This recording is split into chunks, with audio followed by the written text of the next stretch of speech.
O presente trabalho foi solicitado pela professora Poliana Steinhaus-Mânica, do Colégio Teresa Verzeri. Será realizado com o objetivo de informar sobre os assuntos que serão posteriormente abordados e levar o espectador a um estágio onde seja capaz de formar uma opinião concreta sobre os mesmos. Arthur, Amanda, Cauã, Victor e Gabriele apresentam argumentações fortemente embasadas. Entrevista com especialista. Opinião popular.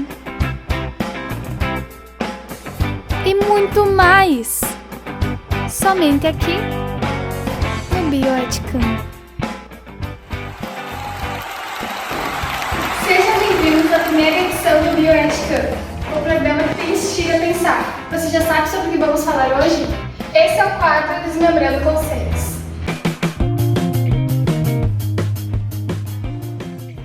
E aí pessoal, vamos de informação? O que é a bioética? A bioética é uma área de estudo interdisciplinar que envolve a ética e a biologia, fundamentando os princípios éticos que regem a vida quando essa é colocada em risco, seja pela medicina, seja pelas ciências. A palavra bioética é uma junção dos radicais bio e ethos. Bio advém do grego bios e significa vida no sentido animal e fisiológico do termo. Já ethos diz respeito à conduta moral. Os gregos antigos já diferenciavam a vida por meio de duas palavras. Bios, vida individual e plena, é o ato de viver e aproveitar a vida. Para os humanos, bios seria a vida psicológica e subjetiva, participando de questões como felicidade e dignidade. Zoé, vida fisiológica, puramente animal. A escolha do radical bios para tratar de bioética tem um motivo: a dignidade. Como tratar a vida animal de maneira digna e ética quando abordamos assuntos polêmicos? É com isso que a bioética preocupa-se. Trata-se de um ramo de estudo interdisciplinar que utiliza o conceito da vida de biologia, o direito e os campos de investigação ética para problematizar questões relacionadas à conduta dos seres humanos, seja com outros seres humanos, seja com outras formas de vida. Qual é a importância da bioética? A importância social da bioética centra-se justamente no fato de que ela procura evitar que a vida seja afetada ou de que alguns tipos de vida sejam considerados inferiores a outros.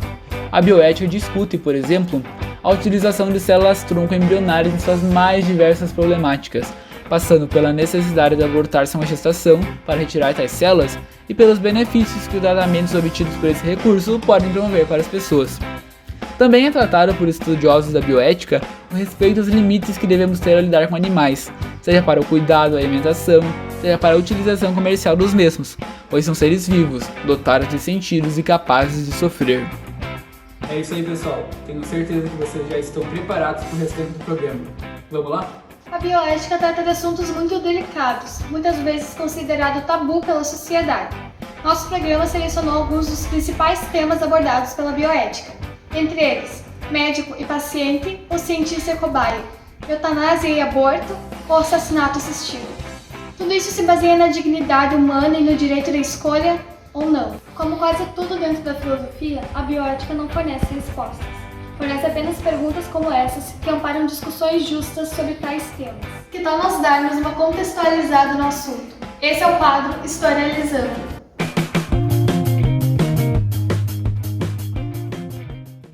A bioética surgiu na segunda metade do século XX, devido ao grande desenvolvimento da medicina e das ciências que avançaram cada vez mais para a modificação da vida humana e a promoção do conforto humano, bem como para a utilização de cobaias vivas, humanas e não humanas.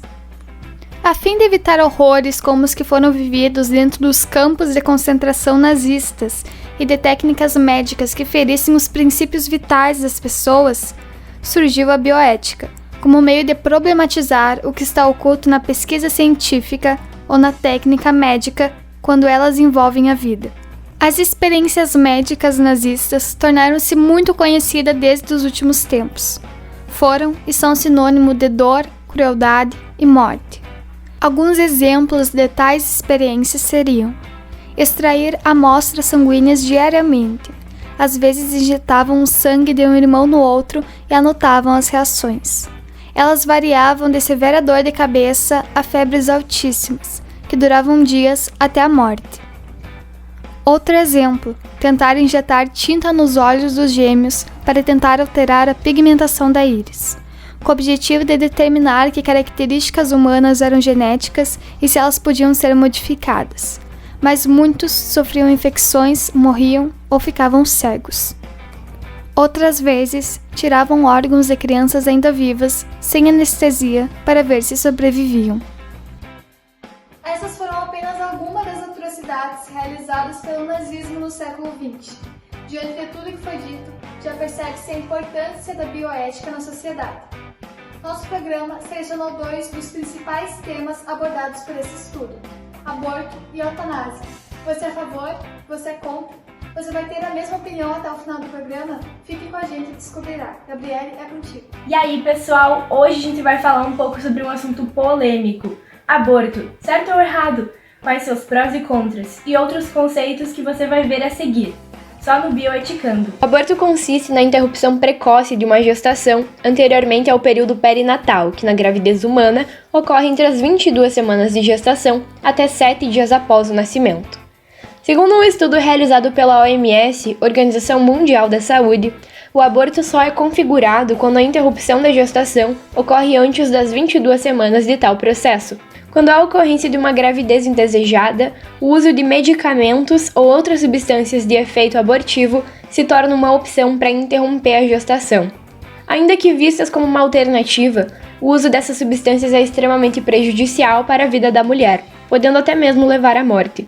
Em determinados casos, a intoxicação da mulher é demasiadamente grave e ela acaba vindo a óbito. Durante o procedimento do aborto seguro, a ocorrência de fortes cólicas é natural. Além dos danos físicos, é relevante explicitar a possibilidade de fragilidades psicológicas, como, por exemplo, sentimentos de vulnerabilidade, frustração, tristeza e culpa. Há médicos que afirmam que a retirada do feto do corpo materno é um tipo de trauma, geralmente podendo desencadear em síndromes do pânico e crises de depressão, independentemente do histórico psicológico do paciente. Entretanto, há médicos que afirmam também que a gravidez indesejada pode causar um trauma tanto na mãe quanto no filho. Em países que criminalizam o aborto, a realidade é diferente. Clínicas clandestinas realizam procedimentos abortivos de forma ilegal. O processo custa caro se realizado por uma clínica mais bem equipada e com médicos qualificados. Entretanto, a maior parte das mulheres que busca realizar tal procedimento não tem condições financeiras suficientes e, consequentemente, acaba recorrendo à clínica sem o aparato necessário ou os profissionais qualificados. Desde a antiguidade, o aborto já era um assunto em pauta. Entretanto, ao contrário das divergentes opiniões relativas à sua legalização ou contra a mesma, naqueles tempos a prática do aborto era perfeitamente comum. E além disso, essa discussão cabia somente à mulher. Por se tratar de seu corpo, se tratava de um direito de escolha unicamente seu. É notável a presença desse procedimento na fala de diversos intelectuais da antiguidade. Epicteto, filósofo estoico do século II, dizia: "É equivocado comparar uma estátua ao cobre em estado de fusão, e homem ao feto."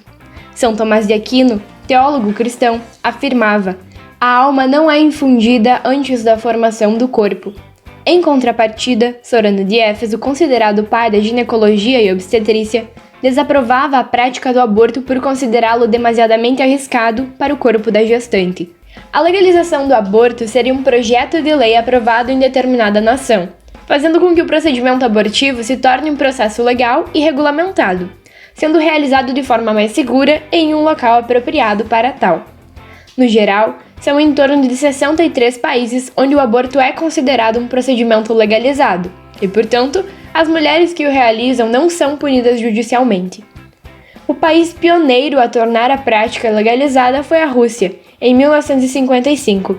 Segundo a Organização das Nações Unidas, é o país que mais realiza abortamentos, em torno de 1,3 milhão por ano. O último país a legalizar o aborto foi a Irlanda, em 2018. Em alguns países, a interrupção da gestação só é possível mediante alguns casos específicos, como a falta de condições financeiras, violência sexual, risco de morte da mãe, má formação do feto, entre outros. Além disso, buscando enriquecer o seu conhecimento acerca do tema, trouxemos 2 convidadas para um debate de opiniões. Round 1. Fight! Oi, eu sou a favor do aborto. Oi, eu sou contra o aborto. Por que você é contra? Porque durante o procedimento o feto sente dor e sofre. Na verdade, isso é incorreto, porque até a 24ª semana de gestação o feto não sente dor alguma e o aborto é realizado até a 14ª. Tá, mas o feto é uma vida e, segundo a Constituição, viver é um direito básico que deve ser garantido a todos. Esse pensamento é bastante equivocado, já que até aquele ponto o embrião é apenas um aglomerado de células e não uma vida. Não, mas a partir do momento que o bebê tá ali, ele tem alma e Deus quis que ele estivesse ali. Então, cometer um aborto seria a mesma coisa que cometer um homicídio, e isso é pecado. Não imponha suas crenças numa conversa baseada na ciência. A vida da mãe também está em jogo. Você não acha que se o ato sexual aconteceu e de forma irresponsável, os pais devem arcar com as consequências? Deixamos o telespectador decidir. O que você acha? Comigo é só, e agora quem vai falar com vocês é o Cauã. Eutanásia, certo ou errado? Vamos discutir? A eutanásia é definida como a conduta pela qual se traz a um paciente que esteja em estado terminal ou que seja portador de alguma doença sem cura, que esteja em sofrimento constante. É uma morte rápida e sem dor, porém é prevista em lei no Brasil como crime de homicídio. O termo eutanásia vem do grego e tem seu significado como boa morte. A eutanásia pode ser feita através de uma injeção letal ou até mesmo através do desligamento dos aparelhos que mantêm o paciente vivo. E para entendermos um pouco mais sobre esse assunto, nós também trouxemos 2 convidados para fazerem um breve debate. Round 2. Fight! Oi, eu sou a favor da eutanásia. Oi, e eu sou contra. Por que, cara? Esse é um caminho para evitar dor e sofrimento de pessoas em fase terminal. Mas de acordo com o Código Penal, a ajuda de qualquer pessoa em suicídio ou homicídio, mesmo que a pedido da vítima ou por compaixão, é crime. A despenalização da eutanásia não a torna obrigatória para ninguém, apenas disponibiliza como uma escolha legítima. Mas só cabe a Deus decidir a vida de uma pessoa. Quando uma pessoa passa a ser prisioneira de seu corpo, depende de outras pessoas para as necessidades mais básicas. O medo de ficar só ou de ser um fardo e a revolta levam o paciente a pedir o direito de morrer com dignidade. Então, galera, acredito que depois de tudo isso que lhes foi apresentado durante o trabalho, você já tem uma boa opinião formada a respeito dos temas abordados. E a seguir, teremos o quadro Entrevista com o Especialista.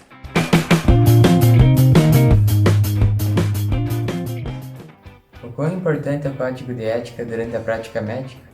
Bom, meu nome é Maria Carolina, eu sou médica e vou falar para vocês sobre a importância do Código de Ética Médica na prática. Vou tentar ser breve, é um assunto bem extenso. Mas basicamente ele é o guia dos nossos direitos e deveres, né? Da relação médico-paciente, médico-familiar, da relação com os colegas médicos, do sigilo, né? Das consultas e até mesmo da nossa postura durante o atendimento. Tudo que é feito na consulta, cada documento gerado, carimbado durante o atendimento, ele deve seguir o código de ética. E é por isso que ele é usado nos processos médicos, né? Dos pontos mais importantes da responsabilidade médica, né, que está no código, seriam a imperícia, a imprudência e a negligência. Qual a sua opinião a respeito da eutanásia e aborto? A minha opinião a respeito da eutanásia e do aborto.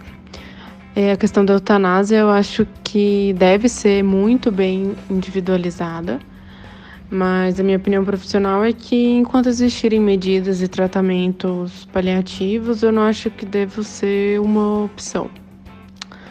E a questão do aborto é que minha opinião profissional e não pessoal sobre essa questão do aborto é que, levando em conta a saúde pública da mulher no Brasil e toda essa questão social que a gente vê diretamente trabalhando ali no SUS, é que deve ser mantido já o que já é previsto na Constituição, que é o aborto permitido nas situações em que coloquem a mãe em risco, nos casos de anencefalia e nos casos de estupro. Realizamos também uma pesquisa de opinião popular para entendermos melhor a posição do público a respeito desses assuntos e recebemos 87 respostas. A respeito da eutanásia, 46% dos entrevistados responderam que são a favor do procedimento, 20,7% que são contra e 33,3% que depende do caso. Dentre as justificativas estão quando o paciente se encontra em estado terminal, quando o mesmo está de acordo e quando não há mais tratamentos disponíveis. A respeito do aborto, 36,8% dos entrevistados responderam que estão a favor do procedimento, 18,4% que são contra e 44,8% disseram que depende do caso. Dentre as justificativas estão os casos de violência sexual, risco de morte da mãe e também quando o feto será dependente da mãe para sempre devido a uma doença severa. E chegamos ao final de mais um programa. Obrigada pela sua atenção até aqui. Até o próximo Bioética.